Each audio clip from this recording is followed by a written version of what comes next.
تو این ویدیو میخوایم با کتاب معروف و پرفروش ریچ دد پور دد یا همون پدر پولدار پدر فقیر زبان انگلیسیمون رو تقویت کنیم.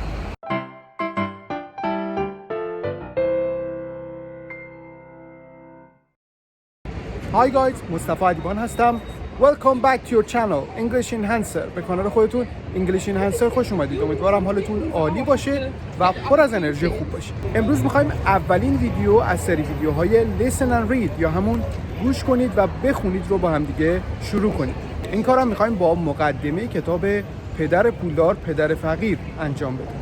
قبلا یه ویدیو با عنوان یه روش معجزه‌آسا برای تقویت ریدینگ و لیسنینگ ضبط کردم که لینکش رو الان براتون این بالا میذارم. حتما اون ویدیو رو ببینید. اما الان جا داره به این نکته اشاره بکنم که الان که کارمون رو شروع کردیم سعی کنید فقط بشنوید و متن انگلیسی رو دنبال بکنید، چون من همزمان ترجمه فارسیش هم براتون زیرش آوردم.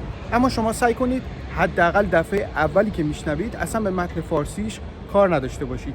شمایید و گوینده‌ای که داره انگلیسی میخونه و یه متن انگلیسی که شما فقط دنبال میکنید. خودتون رو ارزیابی کنید، ببینید چقدر از متن رو متوجه شدید و اصولاً با این متن چقدر راحت بودید. بعد از اینکه این کار رو انجام دادید برید یه دفعه دیگه ویدیو رو ببینید. این بار سعی کنید اون جاهایی رو که متوجه نشدید یا تردید داشتید با متن فارسیش چک بکنید. همینجا میخوام یه خواهشی ازتون بکنم، لطفاً زیر این ویدیو یا هر کدوم از انواع ویدیویی که در روی این کانال قرار میگیره اگر مورد پسندتون هست کامنت بذارید و بگید مثلا ویدیوهای لیسن اند رید رو پسندیدید و براتون مفید بوده.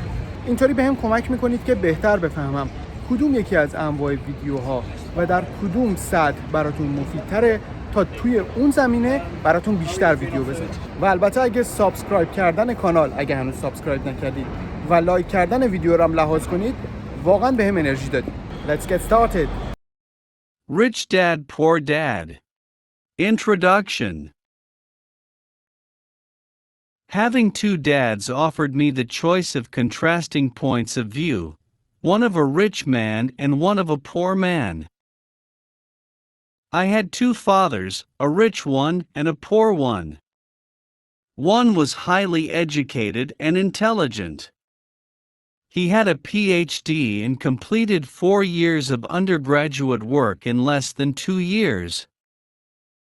He then went on to Stanford University, the University of Chicago, and Northwestern University to do his advanced studies, all on full financial scholarships. The other father never finished the 8th grade.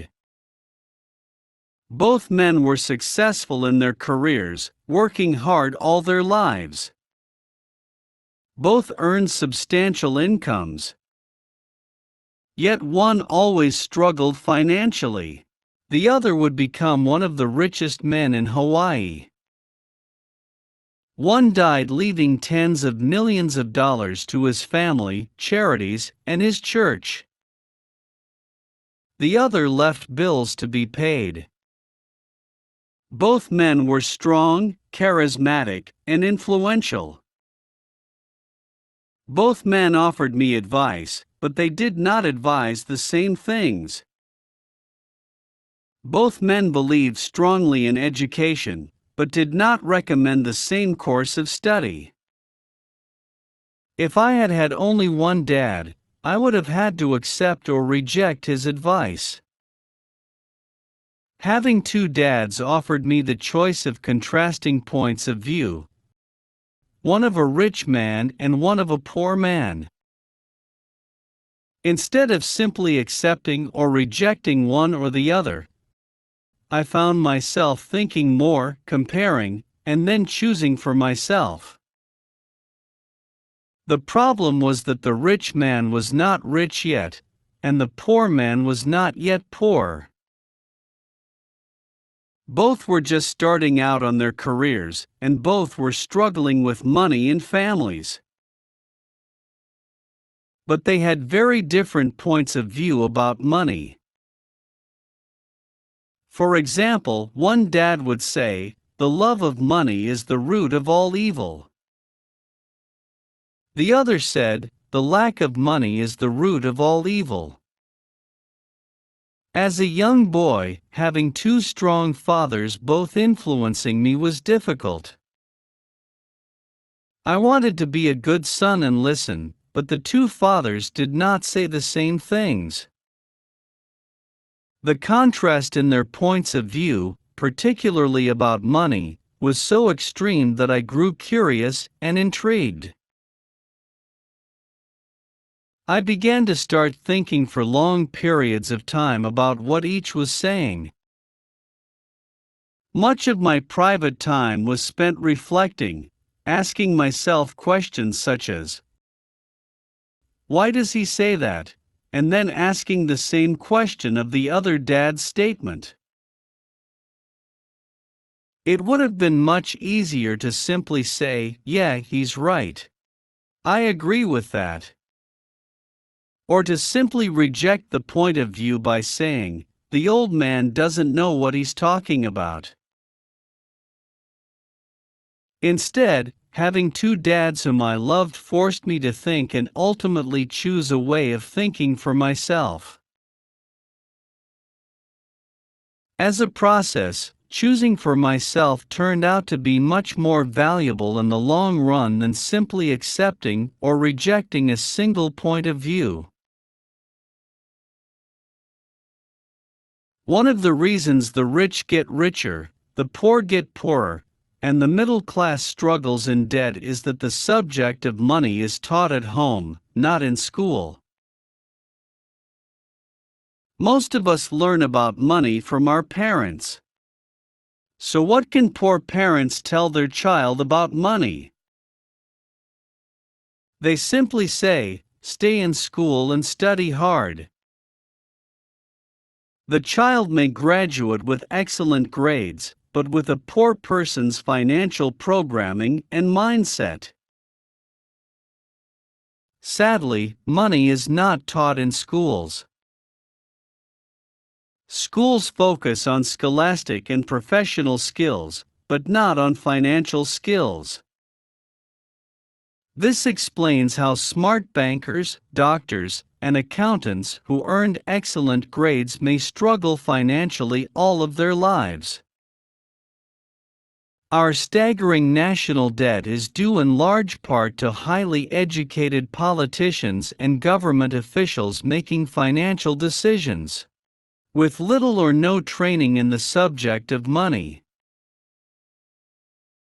Today I often wonder what will soon happen when we have millions of people who need financial and medical assistance. They will be dependent upon their families or the government for financial support. What will happen when Medicare and Social Security run out of money? How will a nation survive if teaching children about money continues to be left to parents, most of whom will be, or already are, poor? Because I had two influential fathers, I learned from both of them. I had to think about each dad's advice, and in doing so, I gained valuable insight into the power and effect of one's thoughts on one's life. For example, one dad had a habit of saying, "I can't afford it." The other dad forbade those words to be used. He insisted I ask, "How can I afford it?"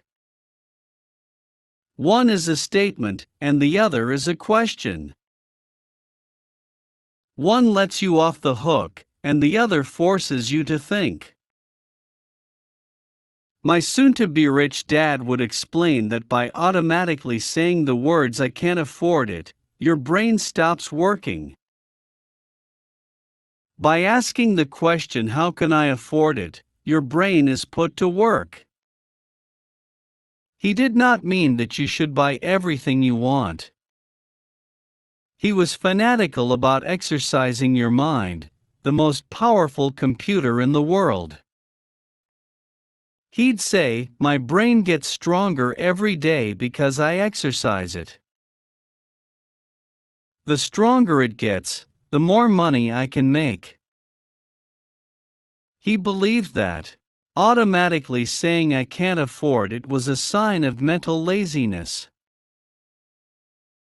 Although both dads worked hard, I noticed that one dad had a habit of putting his brain to sleep when it came to finances, and the other had a habit of exercising his brain. The long-term result was that one dad grew stronger financially, and the other grew weaker. It is not much different from a person who goes to the gym to exercise on a regular basis versus someone who sits on the couch watching television. Proper physical exercise increases your chances for health, and proper mental exercise increases your chances for wealth. My two dads had opposing attitudes, and that affected the way they thought. One dad thought that the rich should pay more in taxes to take care of those less fortunate. The other said, taxes punish those who produce and reward those who don't produce. One dad recommended, study hard so you can find a good company to work for. The other recommended, study hard so you can find a good company to buy. One dad said, the reason I'm not rich is because I have you kids. The other said, the reason I must be rich is because I have you kids. One encouraged talking about money and business at the dinner table, while the other forbade the subject of money to be discussed over a meal.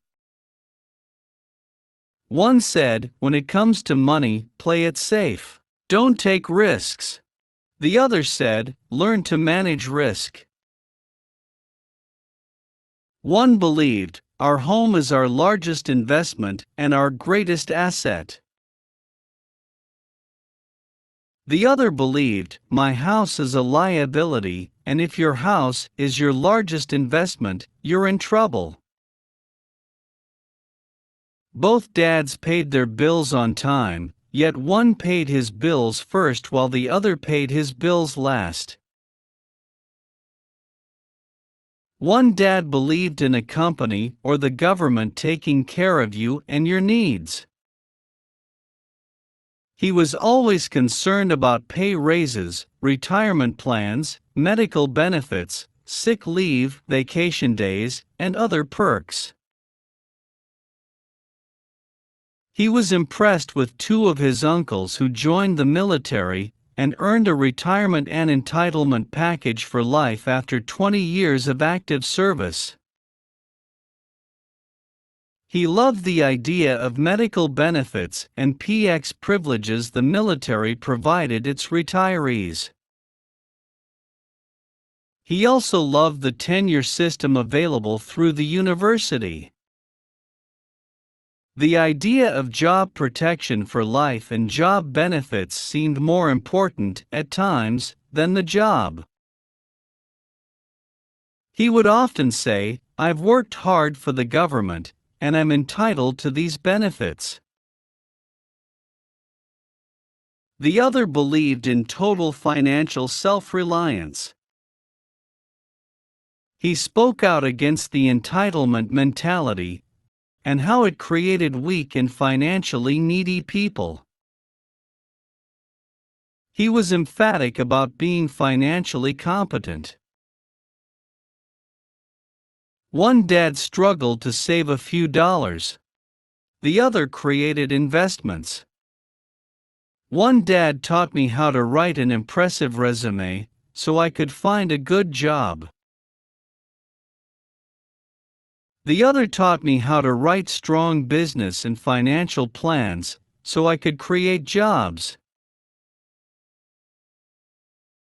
Being a product of two strong dads allowed me the luxury of observing the effects different thoughts have on one's life. I noticed that people really do shape their lives through their thoughts.